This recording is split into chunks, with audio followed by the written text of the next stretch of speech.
Hey guys, and welcome back to the HellfireComms Ghiblithon. Well, from whimsical stories about, devastated worlds coming back to life and castles in the sky, to what we're taking a look at today. Yes, folks, it's time for Grave of the Fireflies, and I can't promise there won't be any tears throughout this commentary, but I will try to be the tough, epic commentator, and, I will not promise that. I will probably be a mess by the end of this. Well, I haven't actually seen this one all the way through. It's one of those Ghibli films, well, the many Ghibli films I haven't sat down and watched, but I've heard the tales. I know about it through pop culture osmosis, so without further ado, let's get into it. If you guys need help syncing audio commentary to your footage, movie file, whatever, check the video description for instructions and whatnot. Otherwise, we're going to get right onto it in 3, 2, 1. Okie dokie, Richie. Grave of the Fireflies. What year did this come out in, mate? So, this came out in 1988. So, basically, it's the third film, chronologically, that came out from Ghibli. Mm-hmm. And it's directed by Isao Takahata. Basically, he is one of the co-founders of Ghibli, along with Hayao Miyazaki. And yeah, it just sort of, I think, led that they collaborated, and then Takahata got the chance to direct this film, and he chose the semi-autobiographical 1967 short story Grave of the Fireflies by Akiyuki Nisaka to adapt, and oh boy, it is a powerful one. I mean, already you can see the stark contrast between previous Ghibli films, future Ghibli films, and this one. Oh boy, it's a toughie. Yeah, I don't usually give warnings for the commentaries and whatnot, but there are scenes of a distressing nature throughout, so you have been warned. Yes, because Grave of the Fireflies takes place in the Second World War, or at least the final months of the Second World War. It's set in Kobe, Japan, and it effectively tells of the real-life bombing of that town, and, as I said, a semi-autobiographical story from the original writer of Grave of the Fireflies. Obviously, World War II was just awful, and, I mean, Japan arguably suffered the most, because obviously you had the 2 atom bombs on Hiroshima and Nagasaki, and while you could argue that this isn't, well, what happened to Kobe, Japan, was nowhere near as bad, it still utterly devastated the place. I mean, it was bombed in the Doolittle raid on April 18th, 1942, along with Tokyo and a few other cities, and just before the end of the Second World War, it was bombed again with incendiary bombs by B-29 bombers on March 17th, 1945, causing the death of 8,841 residents and destroying 21% of Kobe's urban area. So we are dealing with seriously dark stuff. So did our main character just die at the start of the film? Yes, basically. Christ. I think I can't remember whether when I first started watching this film, it was just like I saw this and I was just like, oh my god. I couldn't quite deal with the emotions. It gets worse. It gets a lot worse. Oh man. But it's one of those films, I said it in the previous 2 commentaries, but it's very powerful and very moving, and it's very hard to watch.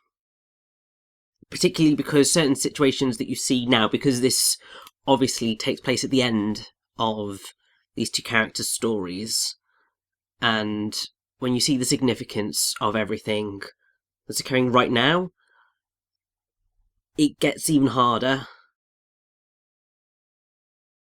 Yeah, I don't think there's going to be many laughs in this unless it comes from the characters making jokes themselves.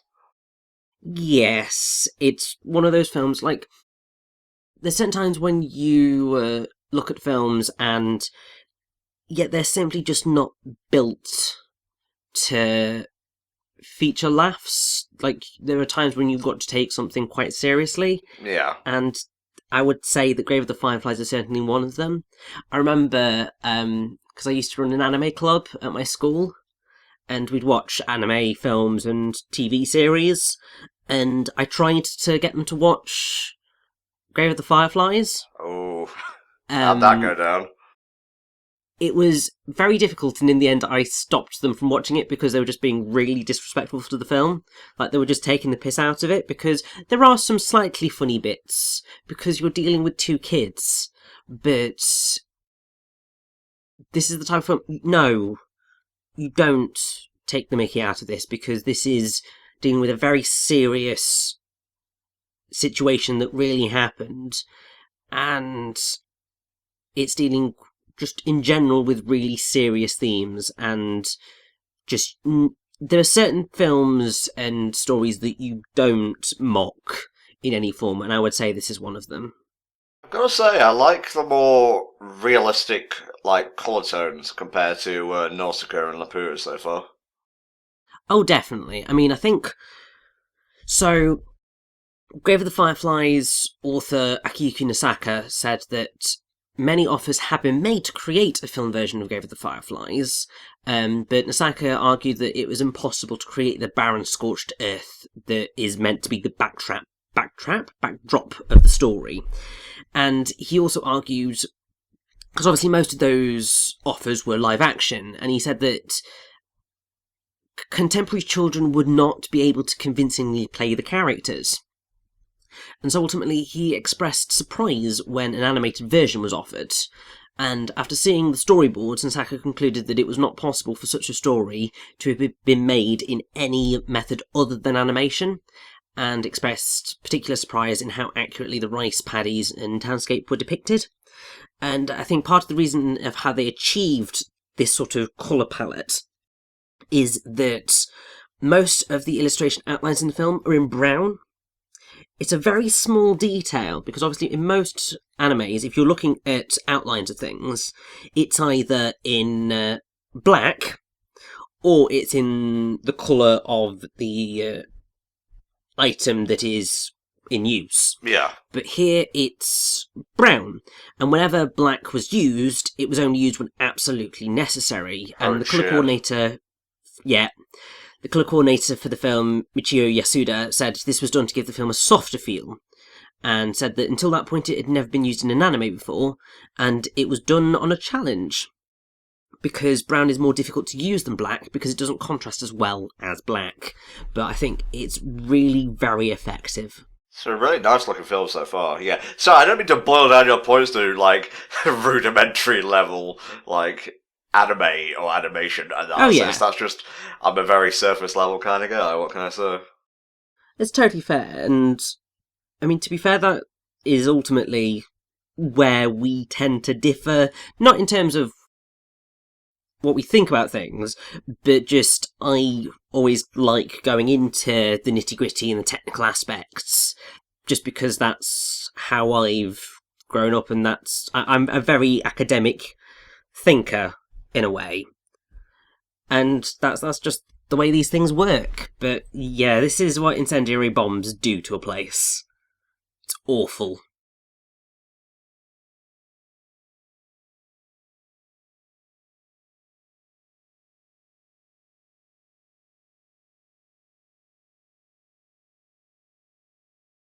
So I'm guessing at this point we saw a photograph of what I would assume the kid's, like, father, so he's passed at this point in time.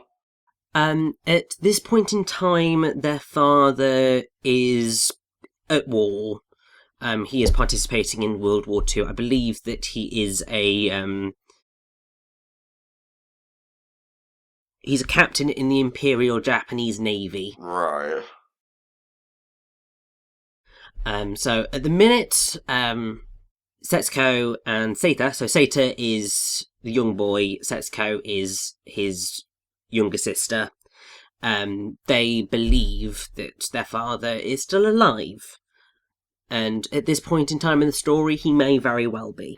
Right. So it's also a coming of age tale, as well as like a recollection of the end of World War Two. Yes. I mean, it's probably going to go in ways that you really do not quite expect.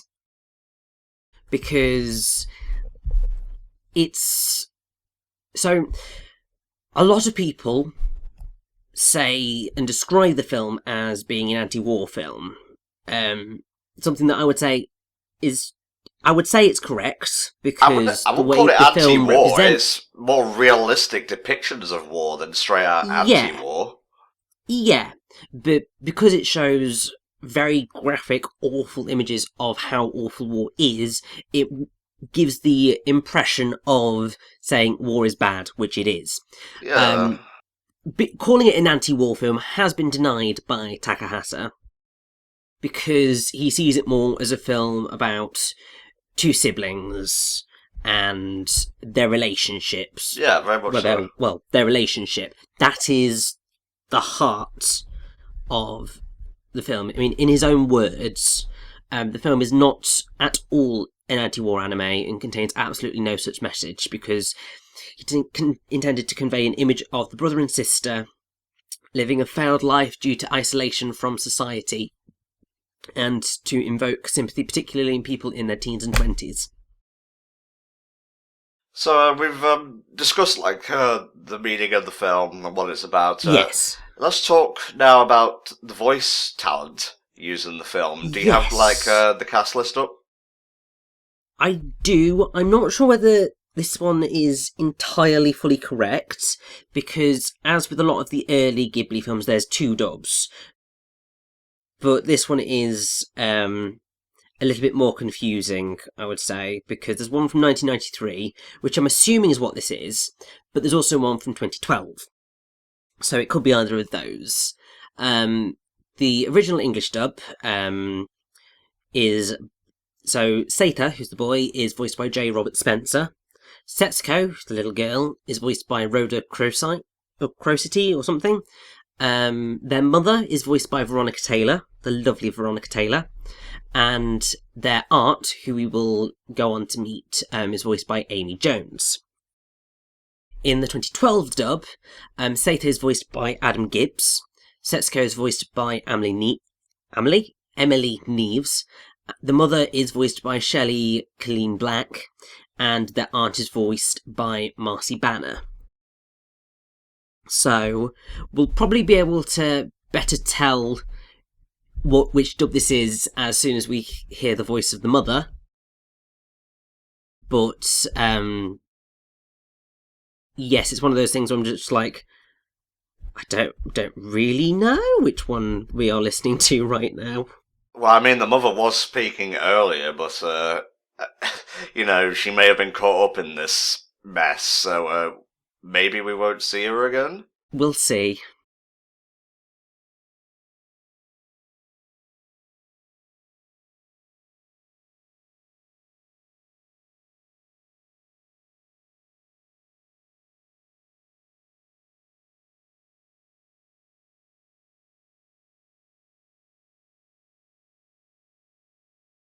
I mean, you just look at this and the desolation, and you do begin to see animation probably was the best way forward for this. Yeah. I mean, there have been, I believe, 2 live-action adaptations of Grave of the Fireflies.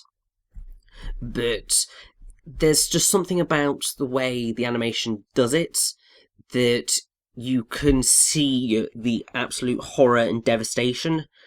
And even though you're slightly separate from it because it's animated, you still get the emotion from it, but you don't suffer the intense horror of seeing all of that taking place. Mm-hmm. And I suppose that makes the film easier to digest in a way. Get kind of worried that we haven't seen the mum yet, Richie.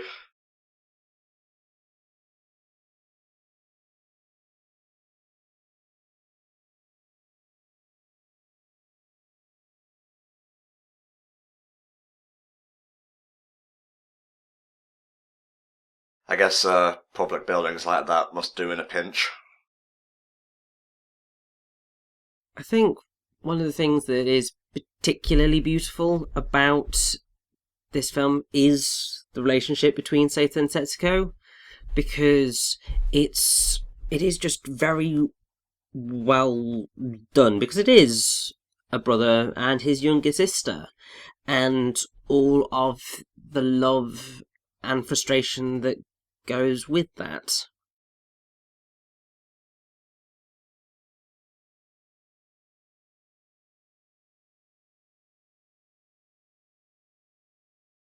Yes, this is, I think, a family friend.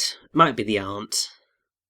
But, yes, let's just say their mother is not doing very well. Oh, Christ.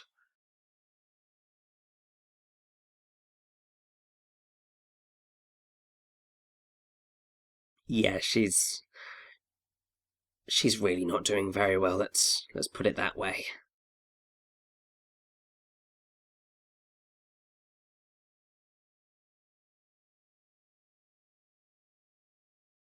Alright, let's have a little gander or listen.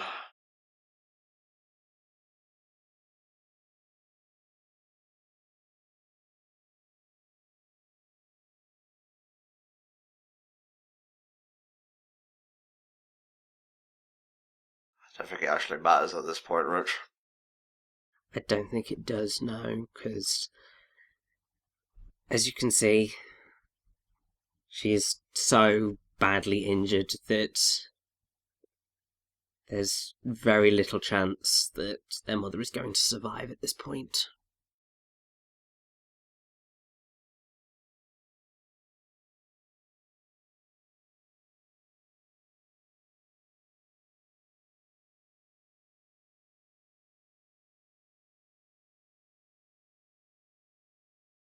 It's amazing she even managed to pass out. Although, maybe it was the pain that did it. I think that might actually be worse. Yeah, and now Seita has pretty much got to tell them the news that, yeah, their mother's not going to get better.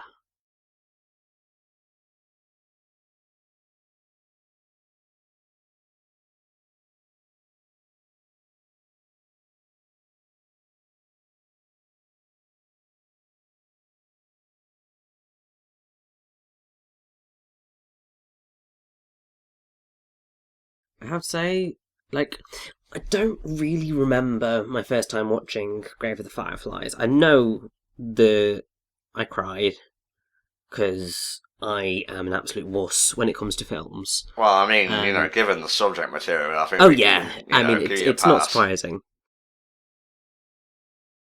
I was thinking about it earlier today, I think, because obviously I knew I was doing the commentary, and there are I have a different ranking for crying at films. So there's like the single teardrop, which is like, it's a sad or a really happy moment where you're just like, oh. I would say like the end of Harry Potter and the Chamber of Secrets is an example of that. Like, you might be quite touched, but there's not like a massive overflow of emotions. Okay. Yeah. There's the tears running down your face crying, which is the one that I do quite often, which is films that have got a really powerful moment that does really hit home. I mean, I had that at the end of Kubo and the Two Strings.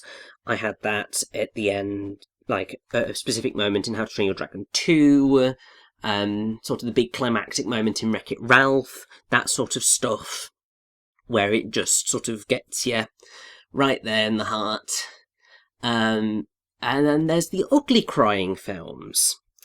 This would be, I'd say Grave of the Fireflies can get there with the ugly crying. A Monster Calls is probably my most recent example of an ugly crying film, because I was ugly crying for the last 20 minutes of that film.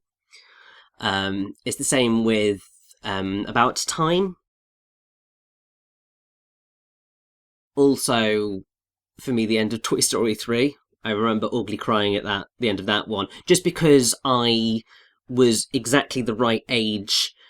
I was going off to uni when I saw the end of that film. Okay, yeah. And that was the bit that just cut through me, and I ugly cried. So you've got all those different levels of how I respond to a film anyway. And I would say that Grave of the Fireflies certainly errs towards the end of that scale, because it is just really, really heartbreaking.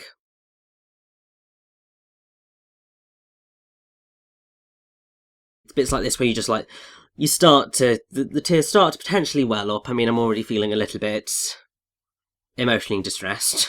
And it's just gonna get worse from here. Just gotta burn all the bodies because there just isn't enough room in the ground for them. Exactly.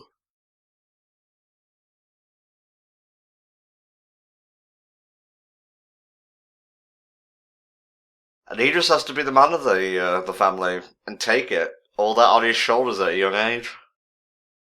Yeah. And that's just something that's really, really difficult.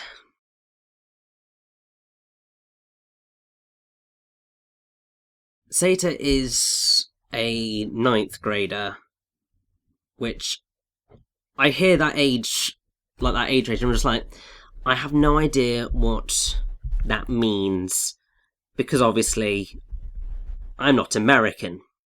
I think 7th grade is like 11 years old, 8th is 12, so it's like 14 or 15.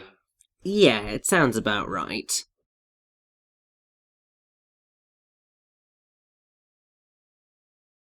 Seita being a unique wartime 9th grader is part of what compelled Takahata to adapt the story, because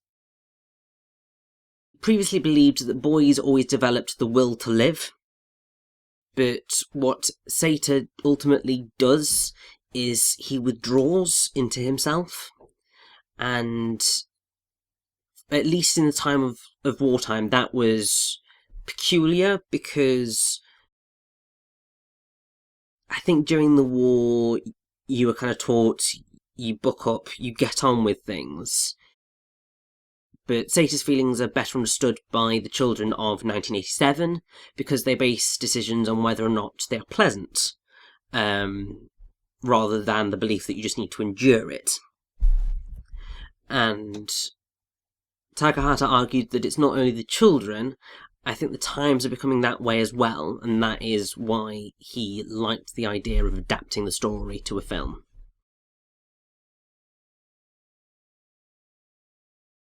So he just hasn't told his aunt and sister that the mother's passed on?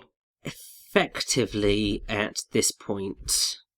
Though I'm sure in time he potentially will. When the lie becomes too much to bear.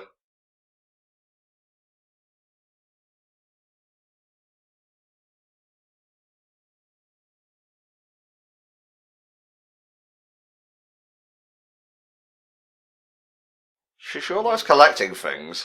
Oh yeah, and really Setsuko is sort of the emotional beating heart of the film. Yeah. Because obviously she's only like 4 years old. She's a complete innocent in this world. She doesn't understand what's happening. She sort of never will, because, I mean, how do you explain to a 4-year-old your mother's never coming back? Or just war in general, really. Yeah. How do you explain why these people are fighting and why they dropped fiery death from the skies? You can't, because even though kids are surprisingly intelligent, oftentimes there's a lot of people, including filmmakers, particularly filmmakers, who underestimate the intelligence of children.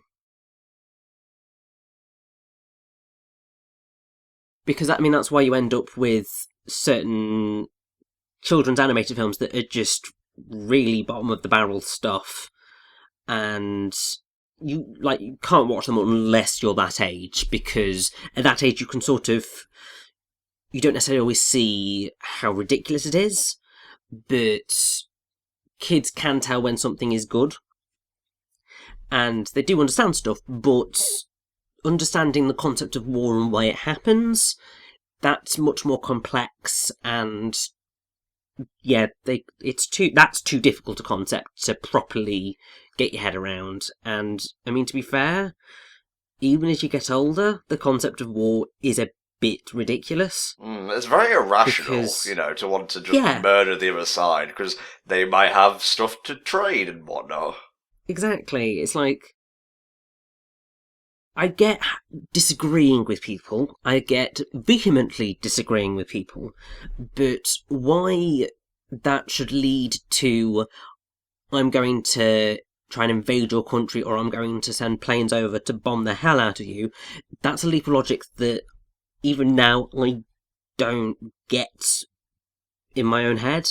I know why it happens, I know that it happens, but it's a leap in logic that is ultimately irrational when there are much better ways of getting through it. There we go. Pennies drop.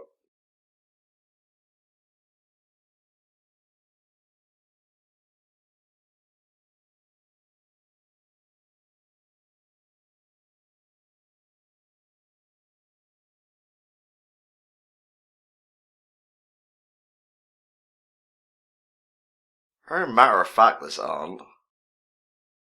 Yeah, well, she's a distant aunt, so she's not exactly emotionally attached to these kids.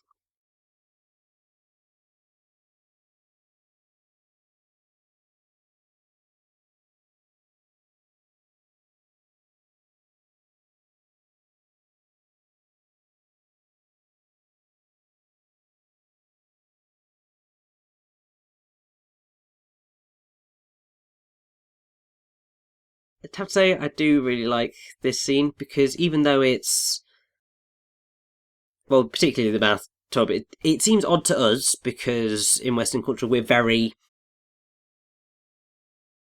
how do I put it? I don't think you need to explain it. The cultural differences are obvious. Yes, major cultural differences, but it's just a nice, sweet, slightly delightful moment of purity. He's a good big brother. A film that is dealing, in a film that's just kind of almost unrelentingly dark.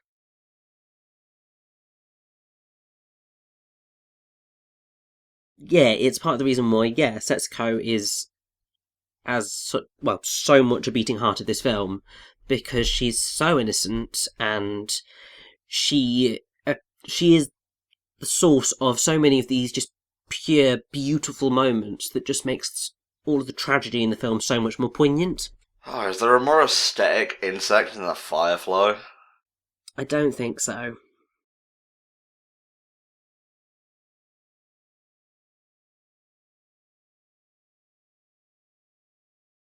I don't think I've ever been properly outside where there have been loads of fireflies, but they are always a really beautiful insect in bunches, because they just create these gorgeous scenes, and they really are gorgeous. Oh, this is pure. So pure.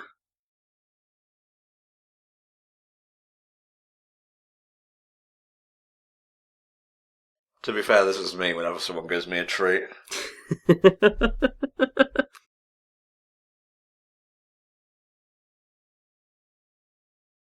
Just go back to Fireflies for a second. Are they, native to the UK at all? Because, I see dragonflies about, but I've never heard of, there's a sudden flock of fireflies about. I don't really know. I'm going to have a little look now.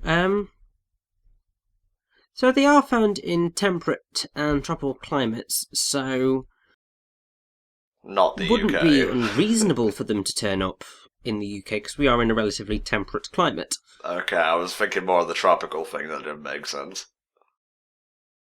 Yeah, but I think you probably do tend to find more of them in more tropical locations. Just because, as I'm looking through the Wikipedia entry on Firefly, you get the mention of tropical fireflies, in particular in Southeast Asia, because they routinely synchronize their flashes among large groups, in a phenomenon explained as phase synchronization and spontaneous order. So, at night along riverbanks in the Malaysian jungles, fireflies synchronize their light emissions precisely. And that's just quite cool.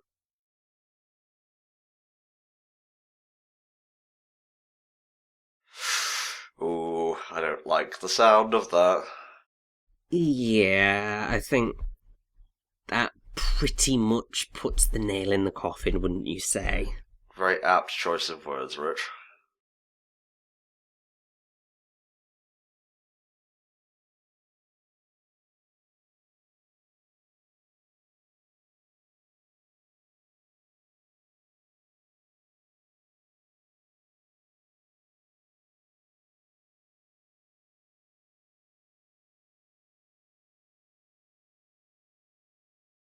So I know the yarn. Who's the girl and who's the guy at the table?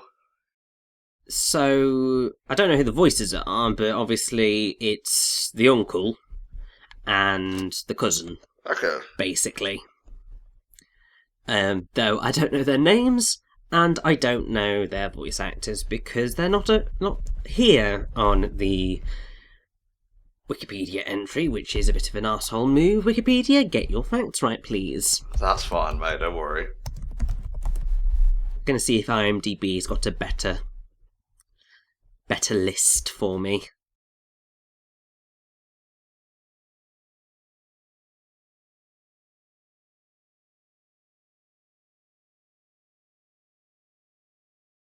I have to say, so far, the mundane moments of this film click for me a lot more than, like, getting to know the pirates in One Night in Laputa.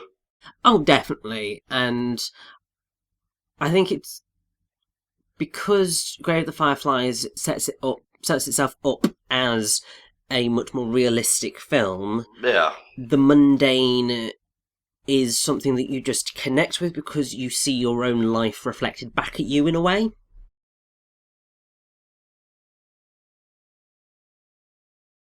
A good example of, well, another good example of that, I would argue, is 5 centimeters per second. Uh-huh.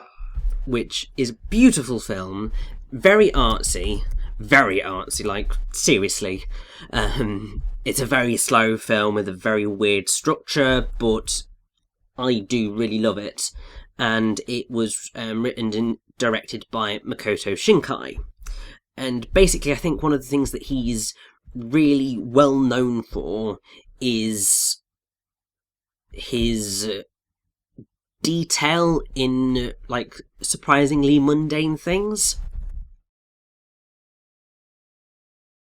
You look at a washing machine and it's just really specifically drawn with all of the markings done properly, and it's things like that, and it just makes it so that you end up with these gorgeous scenes that even just feature even the most mundane of items. It's almost a little bit like... I feel like this might be a bit too slapdash of a term, but it's almost a slice of life in the way it goes about pacing the film. I would say that that's a very fitting description of a lot of what Takahata does in terms of his Ghibli films, because he is also the director for Only Yesterday, Pompoko, My Neighbours the Yamadas, and The Tale of Princess Kaguya. Yeah. Certainly Only Yesterday and My Neighbours the Yamadas are very slice of life related. Mm-hmm. Like, even though My Neighbours the Yamadas is a very quirky and peculiar film, it's about a family, and it's basically little episodes of their lives. And Only Yesterday is a woman in her kind of 30s, reminiscing about her time as a child. So you can see where that went. I really don't remember much about Pompoko other than disliking it. Well, let's not try to colour our opinions before we even get to the film, Rich. And then The Tale of Princess Kaguya is...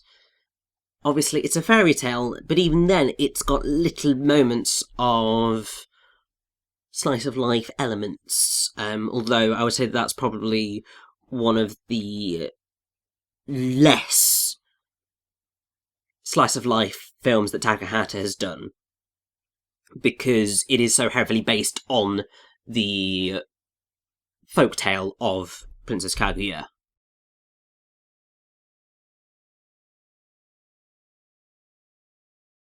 Don't think I noticed the burn patches question mark on her back. Yeah, she probably did, like, she got away relatively unscathed, but probably not entirely unscathed. Because she was complaining about the heat earlier, and Setsuko didn't seem, too put off by it. Yeah.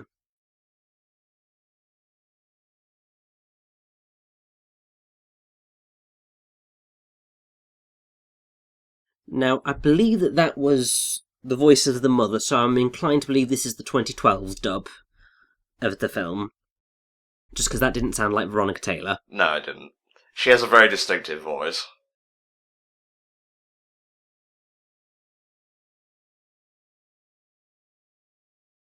And actually that would make sense, because the Blu-ray edition of the film, which is what the version that we seem to be watching mostly seems to be based off of, was released on 2012 and featured that all-new English dub produced by Seraphim Digital. So that doesn't really surprise me.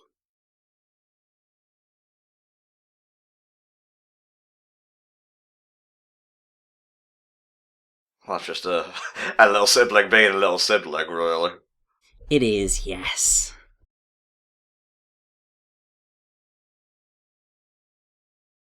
Christ, even here, like this picturesque seaside resort or whatever, there's still signs of war. Yes.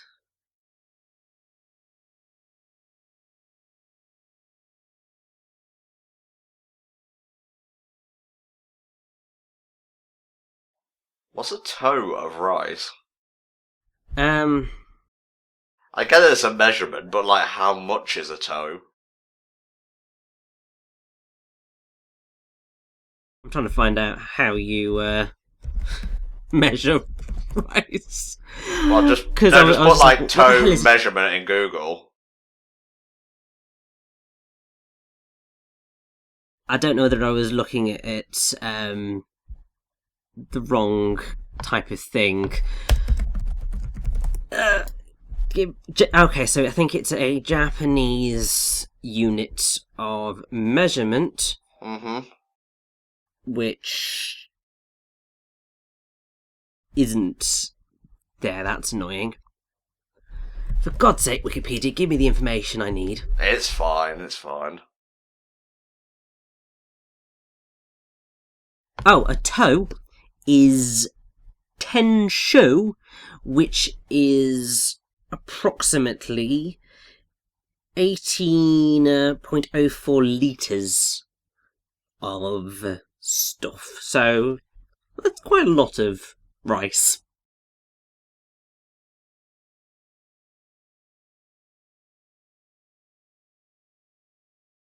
I think I may have got the names mixed up earlier. Like the brother and the sister. I do apologise. Don't worry. To be fair, I get it confused all the time. I will say, one thing that immediately came to my mind is the name Setsuko. It reminded me of Tetsuo from Akira. Don't think that's what it's meant to remind you No, of. it's not, but both deal with nuclear stuff, so... Yeah. That's just one of my NTomisms, making unusual connections.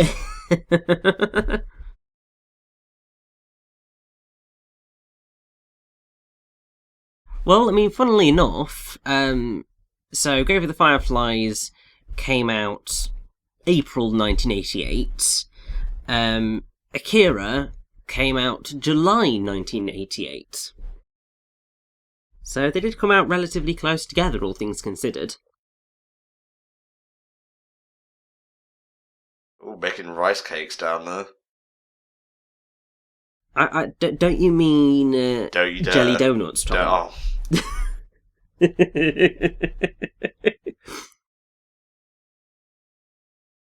I'm trying to slightly lighten the mood before I get emotionally traumatized again. Fair dues, mate.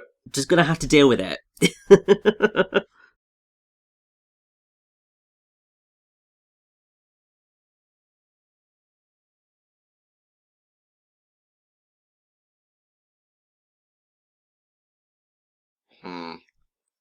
There's a whole debate to be had about that kind of ethic, I think. Yeah, but also, their aunt is a cow.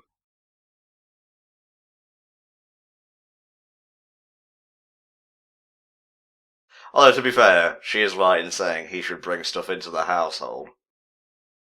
Yeah, but he's like 14, 15. He's still a child. It's during the war. Everyone has to pitch in. But what can you expect a child to do during wartime? I don't know, become an apprentice somewhere?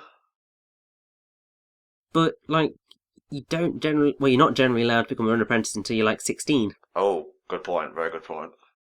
I don't know whether that's the case in Japan or not, whether it was the case during this period of time, but he's still just on that side of being a child who actually can't do much.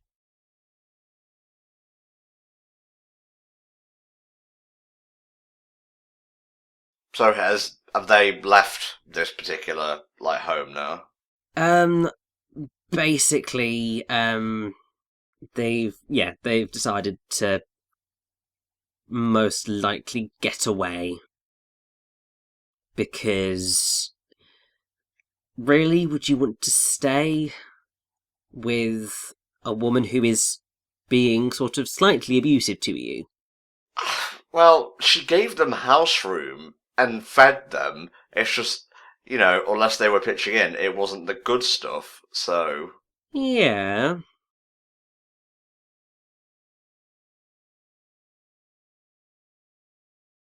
These are kids who have been displaced because their mother has died in a horrific accident.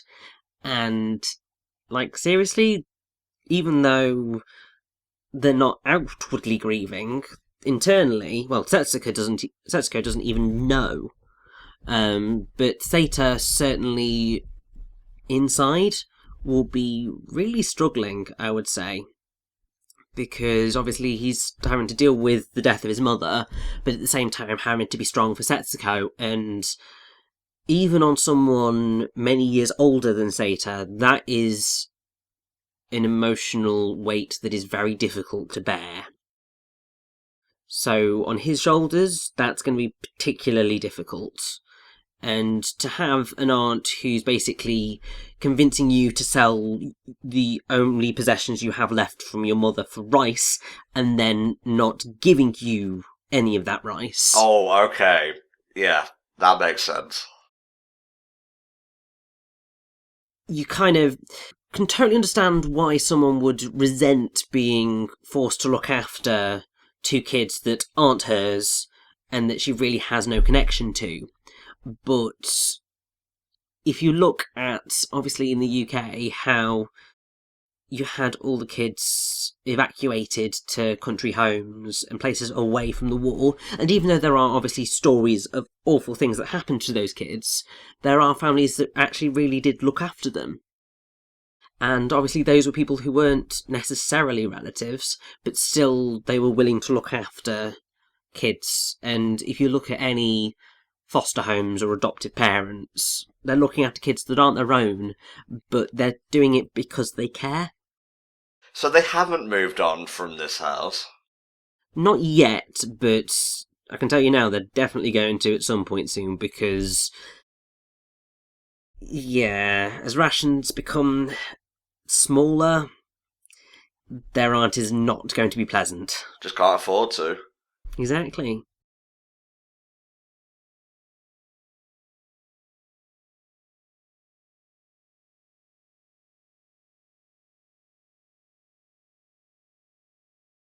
Oh.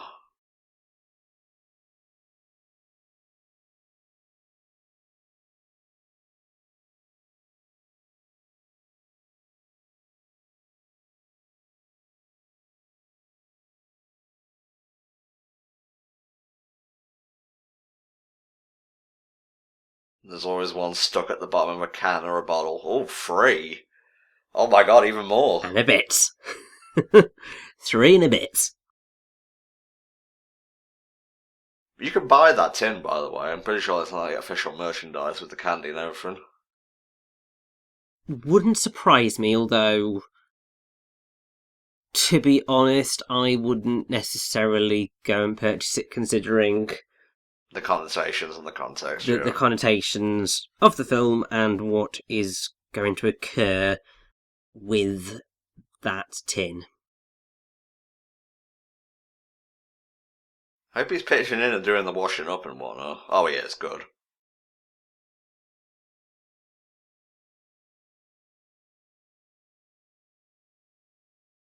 There you go. Keep reusing the tin. Might as well.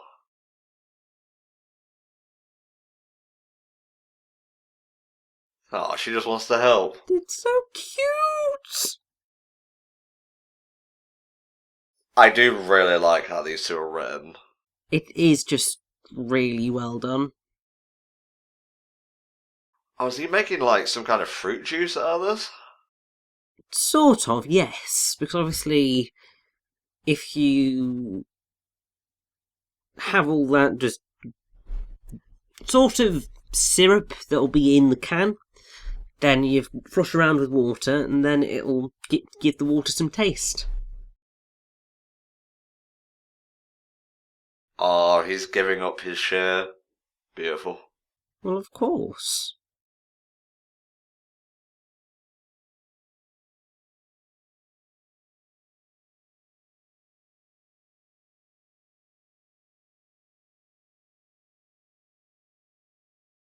Oh, okay.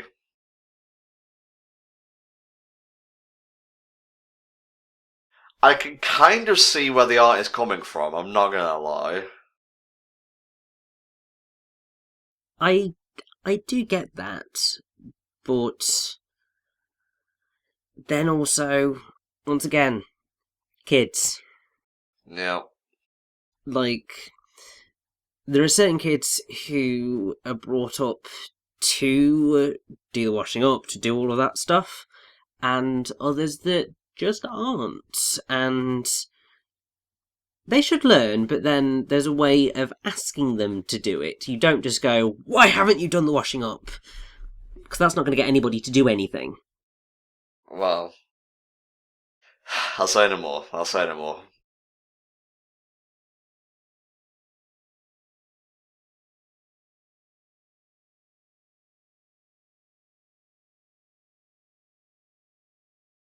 Oh. That was a very nice transition back there, by the way. Like, between the sets of clothes.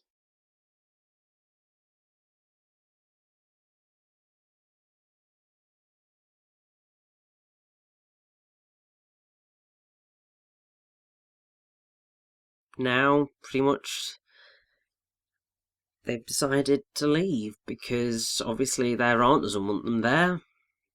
So, where else can they go? Well, at least they're going to leave soon. Come on, guys. Let the film pace itself, mate. I'm a big stickler when it comes to pacing and whatnot. That's probably why, as good a film as it was, Laputa didn't really click for me as this film's doing. I mean, I would say that Grave of the Fireflies is definitely better paced than Laputa, but I would say that they're after different things.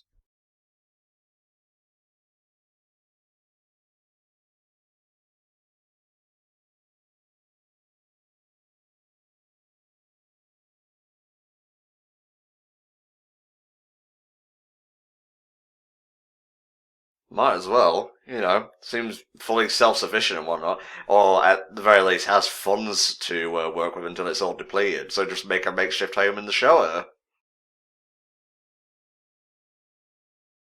Would they get done for trespassing is the thing. Probably not, because nobody's actually going to care, I would say. I mean, I do like how the film's painting this as a very idyllic solution, when in reality it's anything but.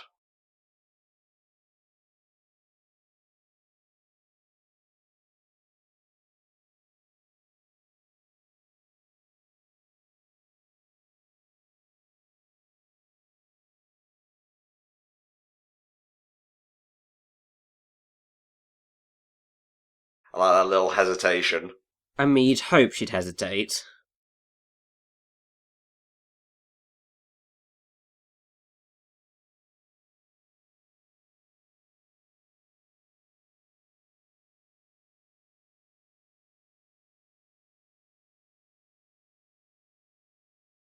Well, at least she's enjoying the situation.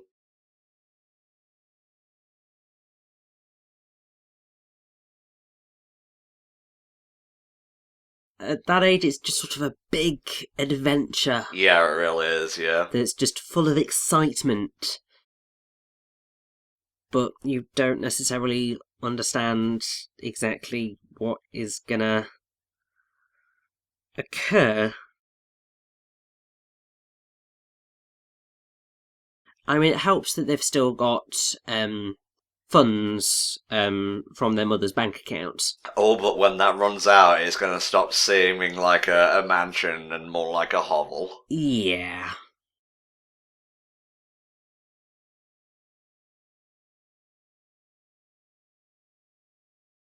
Oh, they're picking rice together, I think. Not entirely sure. Nope, just what the hell is that? To be fair, I'm not really sure.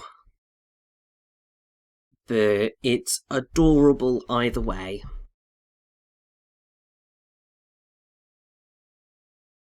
See, it's moments like this that put me on edge the most, because you know it's not going to stay this pleasant for long.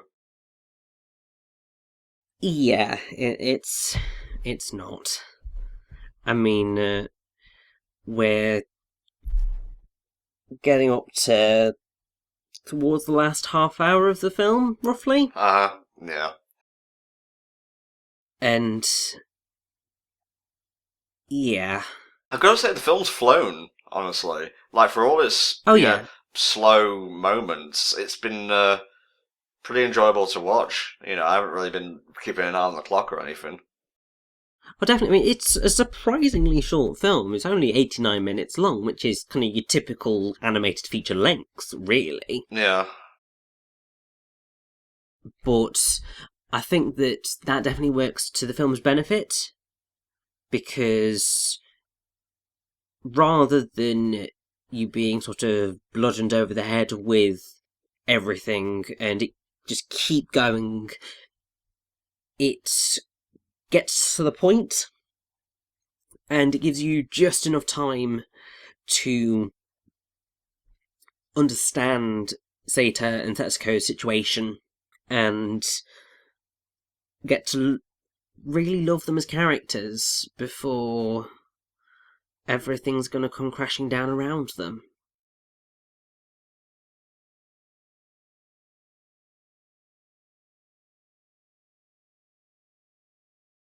Ooh. Very interesting comparison there.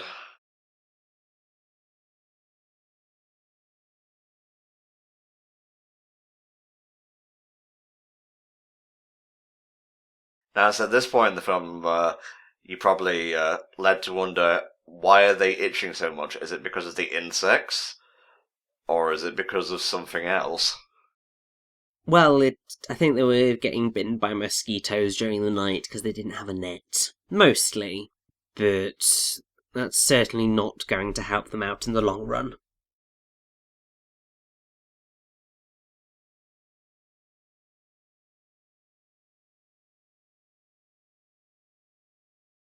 That almost looked like golden jewels before he took off the thing completely, which I imagine is what they were going for. Oh, definitely.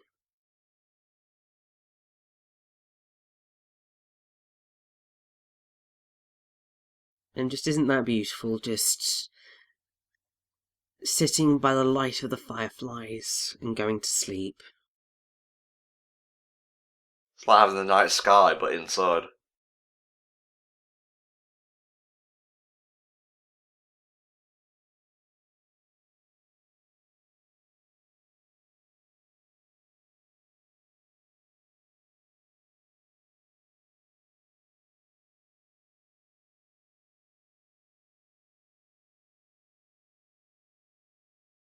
I have to say, very complicated words to try and explain to a 4-year-old. Naval Review. To be fair, I'm sure there's probably people our age who wouldn't be able to tell you what the hell that meant.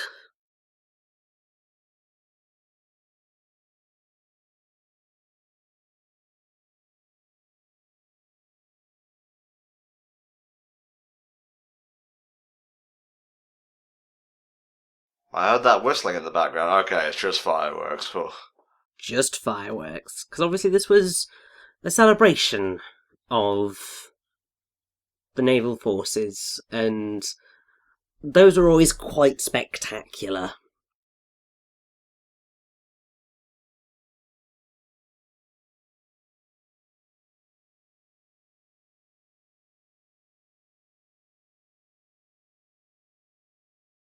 A rather childish view of war, but I think that speaks to his character, that that side of him is still there. And I mean, to be fair, if you think about it, look at all the media that you see as a child. Not necessarily the news, but films, games. A lot of it is the excitement of war and heroes saving the day. And that's sort of what you get brought up on. And that's sort of how you end up perceiving war to be. And obviously, the reality, it's nothing like that. Well, there are certain games like, I think, Spec Ops: The Line.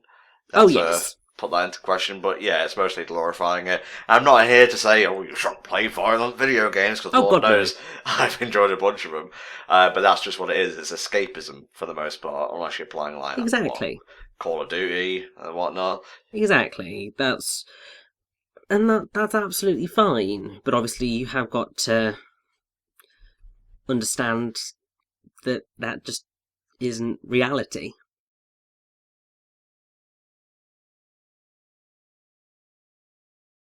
Oh. She knew? Yeah.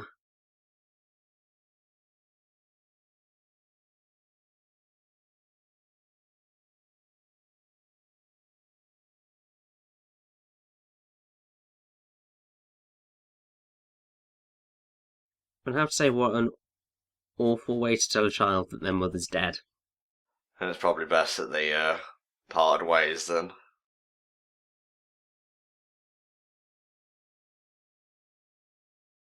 Role reversal here, the younger sibling being the emotionally hard one. Yeah.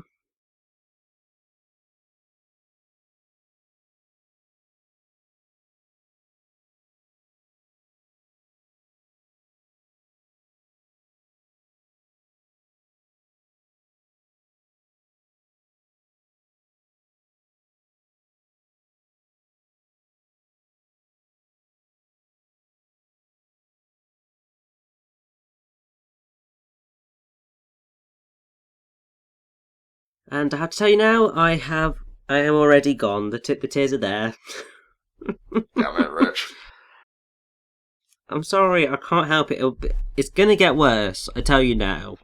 It did tug at my heartstrings. I'm not even talking about like having embellishing any reaction to. Because there's always a danger where you do these kind of popular sad films that you tend to go for the reaction people expect, but I don't like doing that sort of thing. Oh god, no.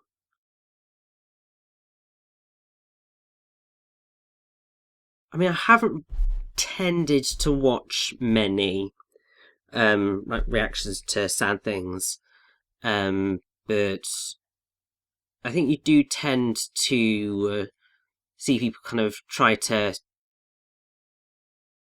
sensationalize it, just go against it, be like, oh, you expect me to cry, but no, I'm not, I'm going to make fun of this. And it just doesn't sit right. Like, sometimes the real reaction is the one that is the most fitting, I feel.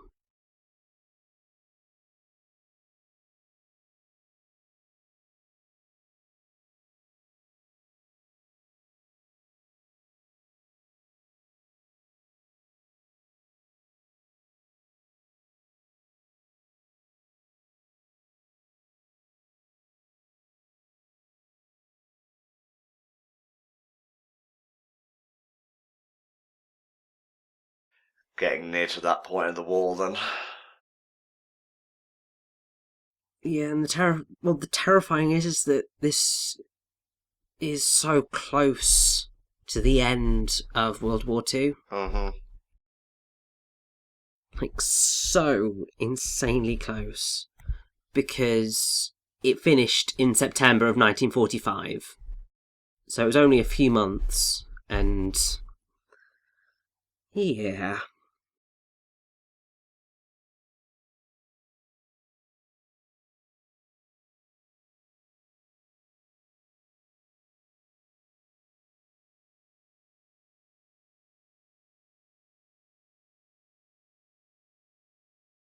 Really? This close to a residential area? Well, they bombed Kobe. True.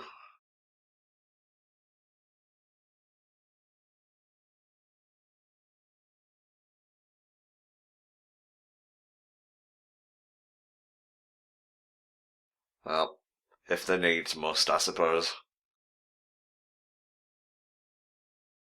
Don't really have much of a choice at this point, do they? They can't trade anything at all. Yeah, it's eat or die, really.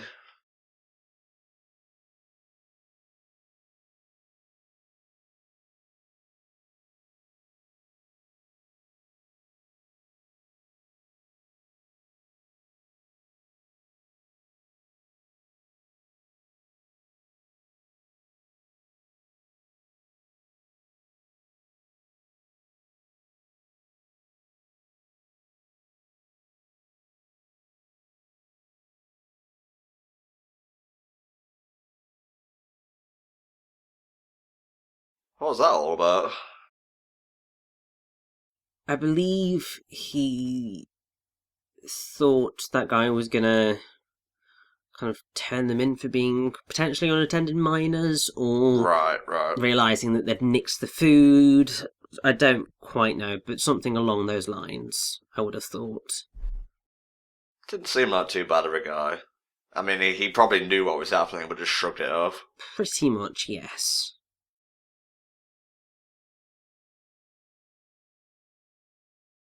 Alright, we're about 30 minutes, well, minus 30 minutes away from the end of the film here, and I'm noticing they're still pulling their punches, so I think in terms of emotions, it's all downhill from here. Pretty much. It's all coming.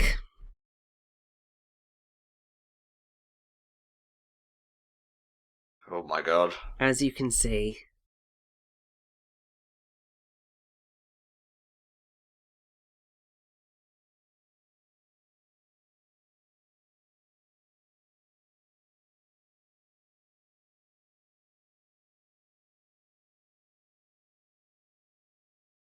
That's gonna take a toll when you've not got enough food in your body to actually, keep it going.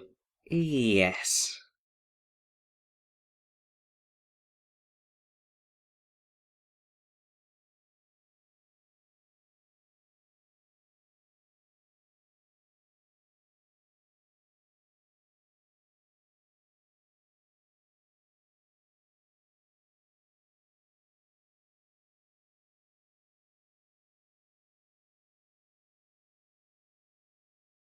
Now, this scene would be funny in any other film that wasn't about trying to survive in wartime.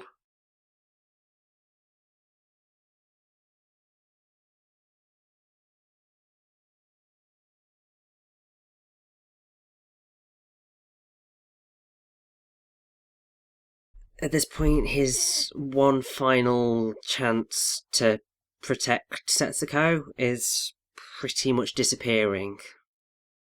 It's got to be taken into care, or whatever amounts to care, I suppose. Probably not.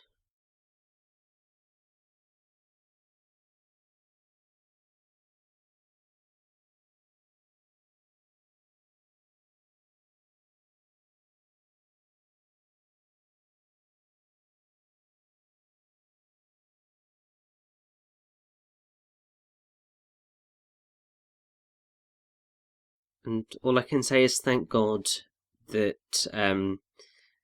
this police officer is as understanding as he is.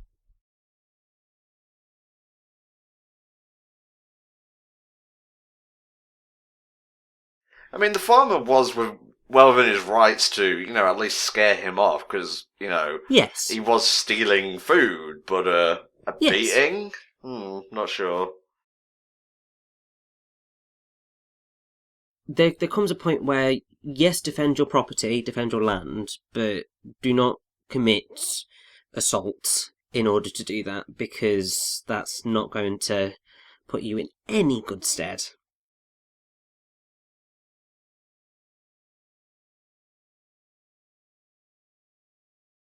And yes, we are rapidly coming up to the end of the film at this point. And there's still another kind of 25 minutes, but... Mm-hmm.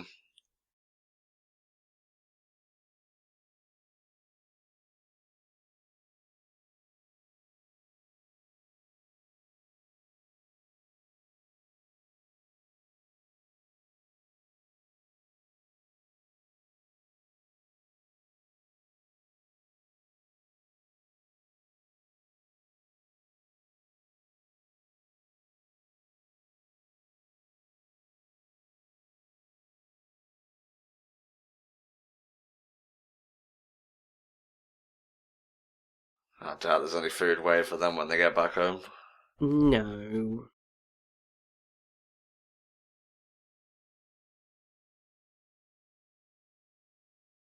Setsuko's just going to get worse and worse and worse. Because obviously, if they don't have food, and they don't have a way to live, it's not going to end well.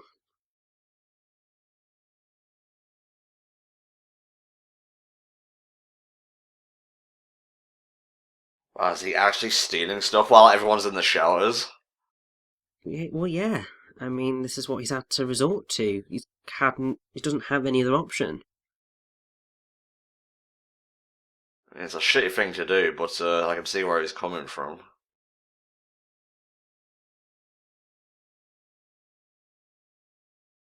The thing is that while he's kind of stuffing his face, he's probably not necessarily getting enough for Setsuko to eat.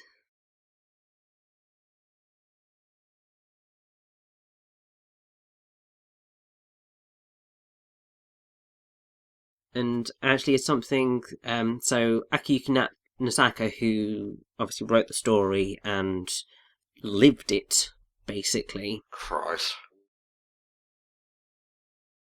said that in the story of Grave of the Fireflies, Seita got increasingly transformed into a better human being, since he was trying to compensate for everything that Nasaka couldn't do himself, and that he was never kind like the main character. Nasaka explained that he always thought he would perform those generous acts in his head, but he couldn't do so. He believed that he would always give food to his sister, but when he obtained food, he ate. Because the food tasted very good when it was scarce, but he ended up feeling remorse afterwards. And he concluded that he thought there is no one more hopeless in the world than him. But he didn't put anything about that in the novel, I think because he wanted to make Seita a better person than he ever felt he was. An idealistic version of himself, then. Yes. And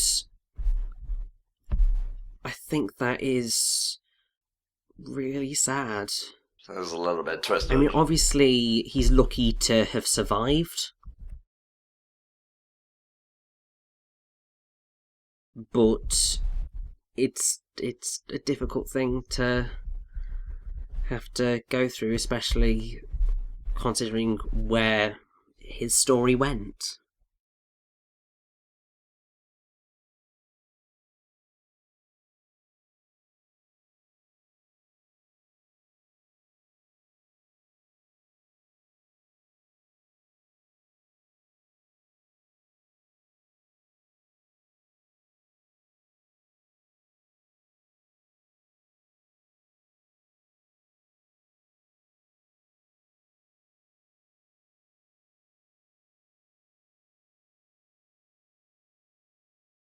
Harsh.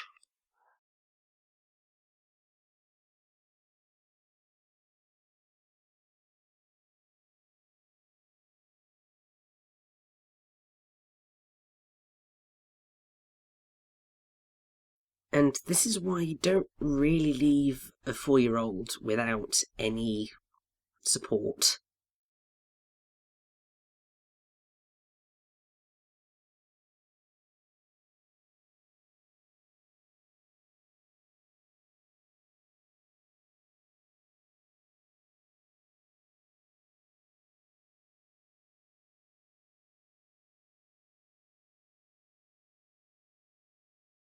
Christ. It got me for a moment there. It got me. She's not dead yet. There's still a chance.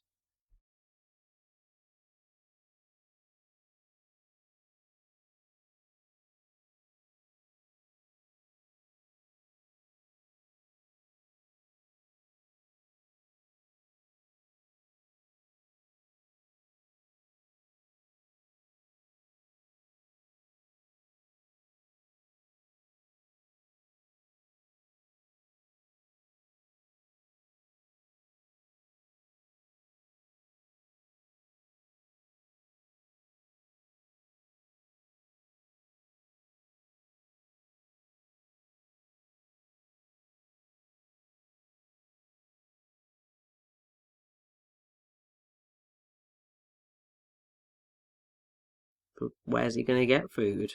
Yeah. That question exactly.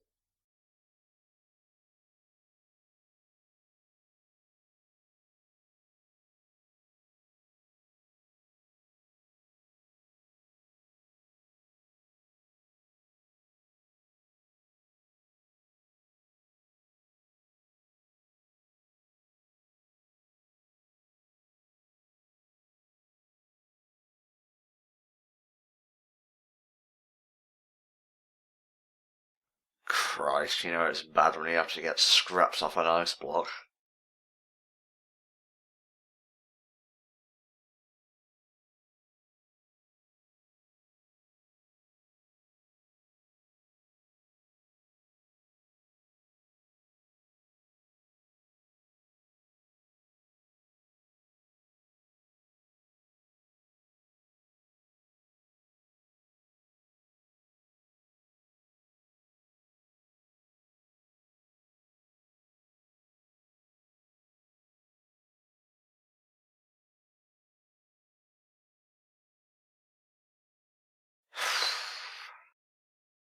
Yeah, I think if you haven't realised already, this film does get increasingly difficult to watch. Yeah, I noticed, Rich. You can understand why I spoke of it in the terms that I did before. At least I hope so now. Like, why. Like, it's. I mean, we've not even reached kind of the peak of emotional distress. But it's one of those films that, because it does just take you on a very emotional journey, it is very difficult to watch more than a couple of times, I think.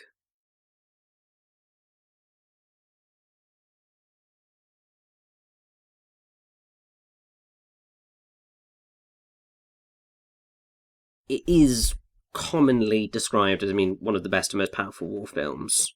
Certainly done so by Roger Ebert, who's like one of the obviously greatest film critics out there. Well, was, yeah.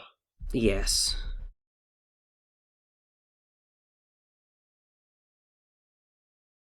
It is a very difficult film to watch. And Christ, wait to find out your dad just fucking died. yes, there's very little chance that his father survived. So the war's over, they're orphans, they're on the last bits of money, and, you'd think with the war over things would start looking up, but, probably not. Yeah, that's not how life works.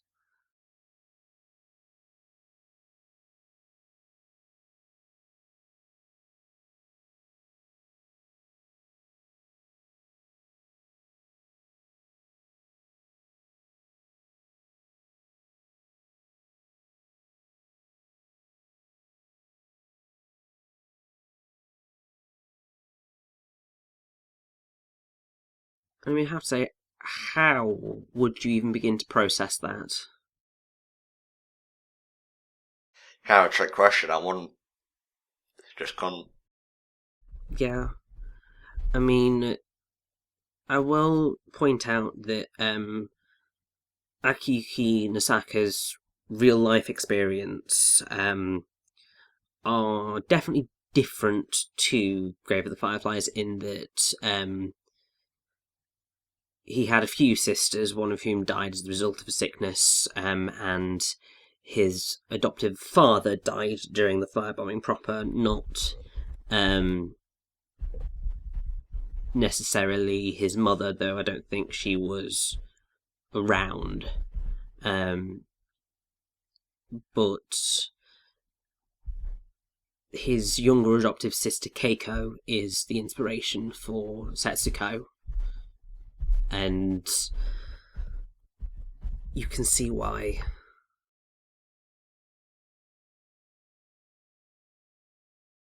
Oh.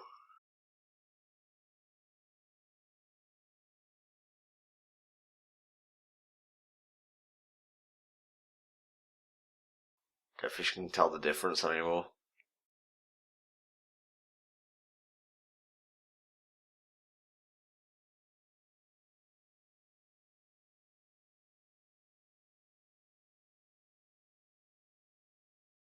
Fuck me.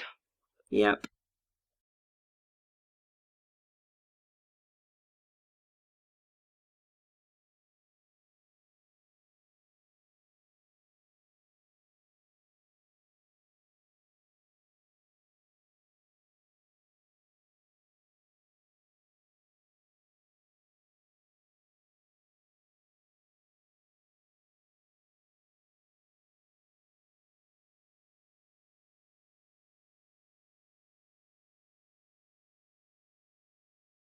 Those are gonna be expensive. I'm sure it would have been, but obviously, thankfully, he was able to get his mother's savings, and hopefully that can help. But as you can probably tell, right now,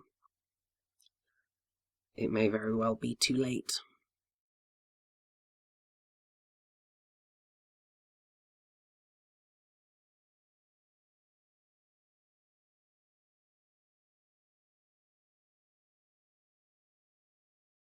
She probably can't even keep food down properly at this point in time. Probably not, no.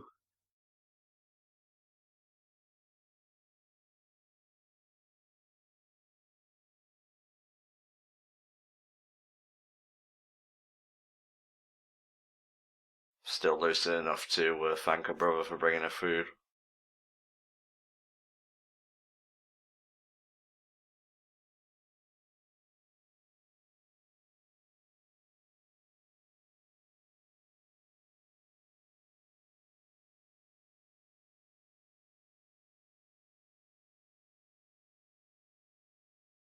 Fuck.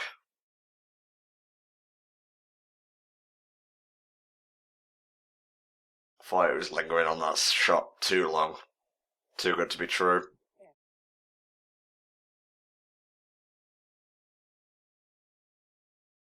That is in part the explanation of why Akiyuki Nozaka wrote the original short story. It was a personal apology to Keiko regarding her death, because obviously he felt responsible in a way. He sort of was responsible because he didn't get her enough food, but how can you when you're not old enough to be able to properly be that sufficient on your own? And you need a very, very high level of emotional maturity to get past that selfishness barrier and, well, to feel empathy for another, I think.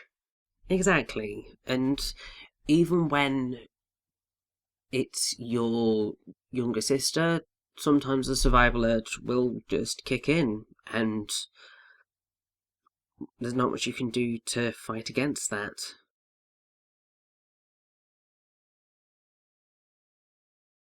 Everyone's coming back from war, but, their dad won't. Their mum certainly won't. And obviously Setsuko has passed now as well. Just the contrast between, like, the well-to-do people and, just this. Just this.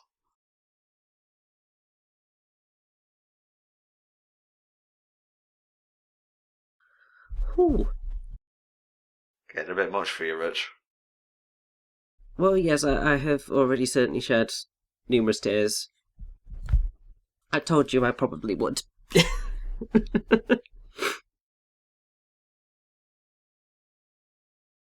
I think I internalise my, well, those sorts of feelings rather than feel them outwardly.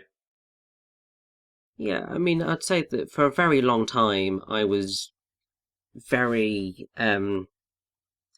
I just did not cry at films. It was just something I did not do. I think it's because of stuff that I went through at school. It was just don't show emotion. But then since then, I don't give a crap anymore. So if something makes me cry, something makes me cry, and I'm just like, yes, you go, film. You've done your damn job. Well done. Whilst I'm sobbing in tears.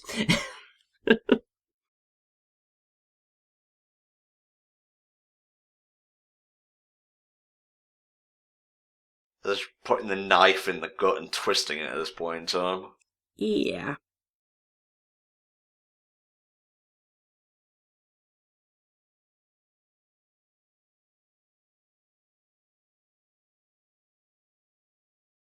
And I mean, that is basically the point, because obviously you had to go through all the horror of seeing her die from malnutrition, and then you sort of have to relive her innocence and purity just like Seita does, because obviously in this little home that they created, he'd be seeing her everywhere.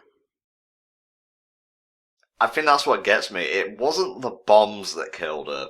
It wasn't the fire. It was just simple. Just the simple fact of the body not getting what it needed. It was like the least beautiful death possible, if you catch what I'm saying. Yeah, like, it wasn't a heroic death. It wasn't. It wasn't dignified, that's what I was trying to get at. Yeah, it was just utterly tragic, and somebody could have done something if they'd noticed that there were two children out there that were living on their own with no one to help them. Someone could have done something, and I think that is part of what makes it even harder to bear, because, like, the fact that someone could have helped them just makes it worse.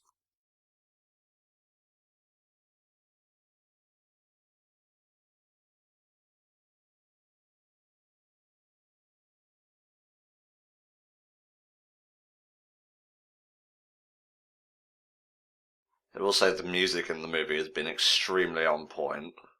Oh, definitely. I mean, the soundtrack was composed by Michio Mamiya, and it is just it's just beautiful and heartbreaking.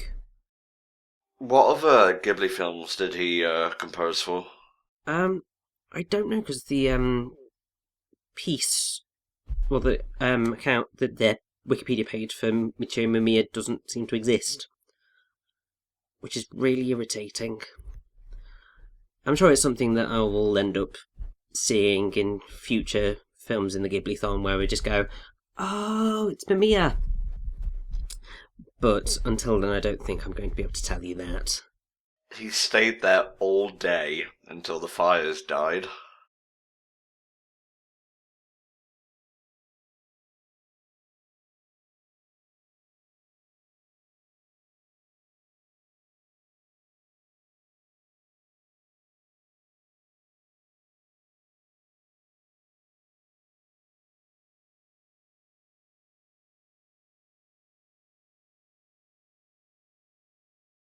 And that is why I told you that I probably wouldn't want any of the fruit drops, considering the what was going to happen with that tin.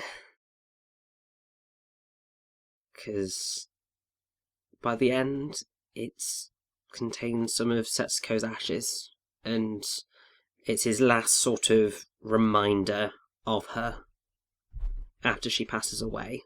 Apart from that shitty aunt, he doesn't really have any family left. Yeah.